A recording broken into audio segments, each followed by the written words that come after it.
Good afternoon. I'm 14 First Alert meteorologist Arden Gregory, and would you believe it? It is hot and humid out there again. We are caught in this stagnant weather pattern where we've been dealing with the same sort of forecast for several days now, and we've still got a couple more days to go before we'll see some changes and some relief from that heat. The entire tri-state remains under a heat advisory until 7 o'clock Friday evening. So until the end of the day Friday, we're still on alert for this heat, and I'll say even into the weekend it's still going to be pretty steamy. We are not the only ones dealing with this heat. This is a widespread heat wave stretching from Missouri and Arkansas all the way to the East Coast, with us caught right in the middle of it all. We're not seeing much in the way of rain, but as has been the case the past few days in this hot humid weather, there are isolated thunderstorms popping up, and they're even getting a few spotty severe thunderstorms in other parts of the country here. But here at home, it's actually pretty dry right now. We've had some clouds kind of bubble up in the heat of the day, and we've had a couple of very brief showers, but then they kind of rained themselves back out. And it's actually dry out there right now. Now, it may not stay that way. We could see a few more of these very spotty showers just kind of pop up through this afternoon and evening. But again, it'll be very isolated. Most of us are going to stay dry, and any rain we do see will taper back off rather quickly once the sun goes down. Through the night tonight, again, mostly clear and dry, but we're caught in this same weather pattern for a couple more days. So again, Thursday and Friday, we see clouds and maybe a few showers and storms just kind of popping up in the heat of the day, anywhere from about lunchtime until about sunset, both tomorrow and Friday again. Then we start to change things up a little bit, and our rain chances increase as we get into the weekend.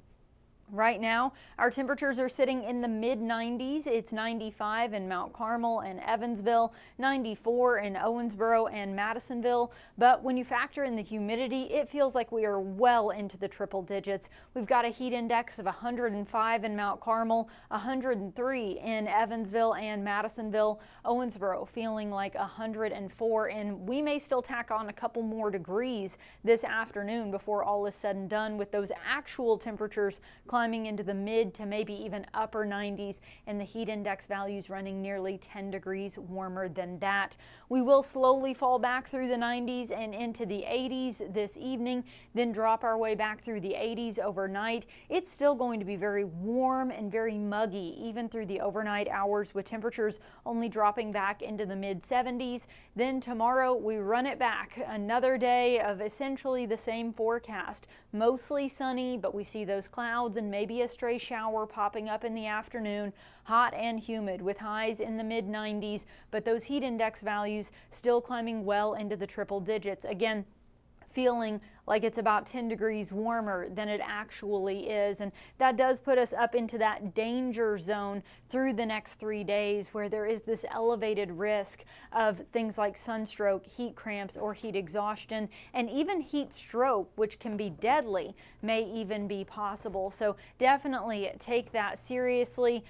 This is something we've been talking about all week long, but heat consistently year after year, last year and on average over the past 10 and even 30 years, is the #1 weather-related killer in the U.S. Heat kills more Americans than any other type of weather year after year. So please take this seriously, stay cool and stay hydrated, as we are going to be in that danger zone where our heat risk is major to even extreme through the next couple of days. Friday may be marginally cooler, but not a major change there, still sitting at that major heat risk. Through the weekend, I mentioned, still pretty steamy. That heat advisory does expire Friday evening, but I still think we're talking about maybe some heat index values up around 100 through Saturday and Sunday as well. So still sitting at moderate to major heat risk. We really start to see a little bit of relief as we get into Monday, but even more so into Tuesday. Tuesday is when that heat truly breaks, and that's because we've got a cold front on the way. So we'll see a few more scattered showers and storms Saturday and again on Sunday. Not a total washout, but more rain than we've been seeing so far this week.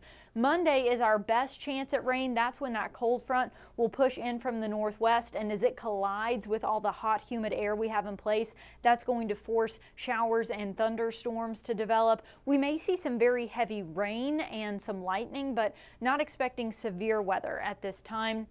Then as that cold front passes through, it pushes off to the southeast and it takes the rain with it. So we'll see clearing conditions through the day on Tuesday. But the big change here is the wind direction, because notice behind that cold front, cooler, but more importantly, drier air comes in from the northwest. So we do see a dip in our temperatures, but even more what you're going to feel is the dip in the humidity. So highs will still be in the mid 90s through the next couple of days. Lower 90s then through the weekend and into Monday. Behind that cold front, we drop a couple more degrees into the upper 80s.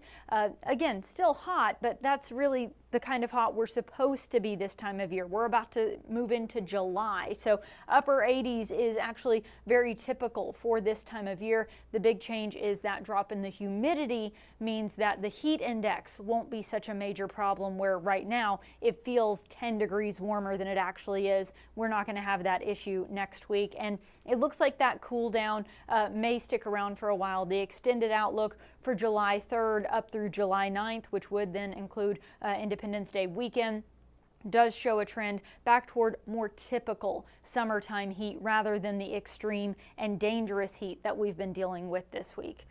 All right, I'm going to go ahead and wrap up the forecast, but don't go anywhere. Robinson Miles will be right back with some of your latest news headlines. Stay informed on your local news and weather throughout the day by watching the 14 First Alert streaming shows. At 8:30 a.m., get your First Alert forecast to plan the day ahead and catch up on the news that happened overnight with the 14 News Sunrise team.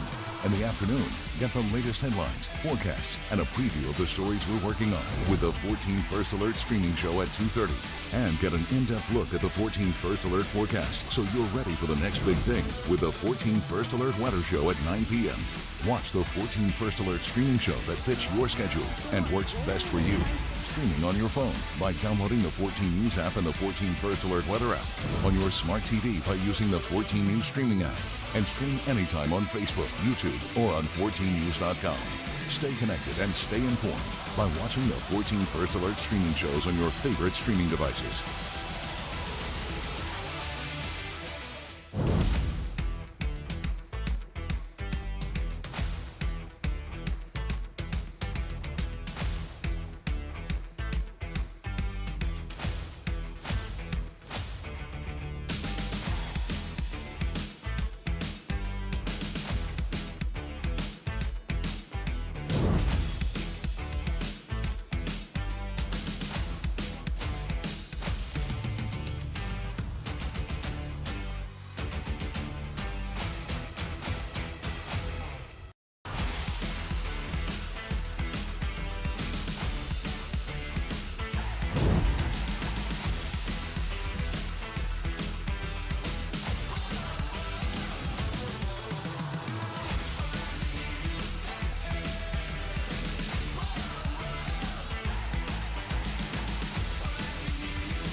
Stay informed on your local news and weather throughout the day by watching the 14 First Alert streaming shows. At 8:30 a.m., get your First Alert forecast to plan the day ahead and catch up on the news that happened overnight with the 14 News Sunrise team.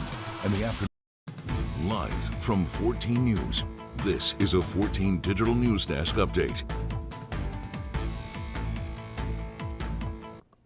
Hello everyone, and thank you for sticking around as we talk a little bit about all the things happening in the tri-state on the news side of things. I am Robinson Miles. Now, one of the things that we, of course, are keeping our eyes on right now, and this is not a surprise, especially if you watched through Arden's segment, is that it is still very, very hot. And so the interesting trend that we're seeing is that, of course, news continues to happen around the tri-state, but all of that heat is having an impact on all those things as they happen out in the world. Now, I'll give you an example. Our very first story here. Now, take a look. What we are seeing is that a pilot is in the hospital after a crop duster crash in Hancock County. Now, this happened just before 11 today. The Hancock County EMA Director Kyle Beach says that the helicopter was spraying fungicides on the crops when it came in contact with some transmission lines and crashed in a field. Now, a family friend found the pilot, took him to Owensboro Health. Now, that, of course, is significant enough, but it does have this extra wrinkle in that it is so hot that when the chopper crashed and hit those lines, it meant that in Hancock County, now more than 500 homes are now without power. So in addition to all of the work that emergency response is having to do to react to what happened, they also have been setting up a cooling center for those who live nearby. So, of course, a multifaceted thing there. We do have a crew that is on the scene of what happened there right now, and we will have more information just a little bit later today. Now, for our second story, we are going to be looking to higher education. Now, this is a big news across the entire state of Indiana. Indiana's 15 public universities and colleges will freeze in-state undergraduate tuition and mandatory fees for the next 2 academic years. Now, Indiana Governor Mike Braun says the freeze applies to all flagship and regional campuses across the state, including Ivy Tech Community College, where we got this video from. Now, Braun says that this freeze marks the first time since at least 2010 that more parents than 2 or kids are Hoosier saying campuses enough have is enough. simultaneously Get us the frozen right tuition. degrees Now, and students keep the cost could down. still face an increase in the rates fact that for each one of them room did. and board. Now, of course, we do have crews going all over in the tri-state right now, staying very, very busy. Of course, a lot of stories related to this heat that we have going right now. So be sure to circle back for 4, 5, and 6, and then, of course, 14 News at 10. We're keeping an eye on that. I'm looking at the comments right now on our stream, and yeah, it's horrid just about everywhere. And so not only is that unpleasant enough as it is, but throughout the day, we're continuing to see that as these things happen, all of our heat is having an effect on it. So, of course, be sure to stick around. Go to 14news.com for more information and all of your latest headlines as well.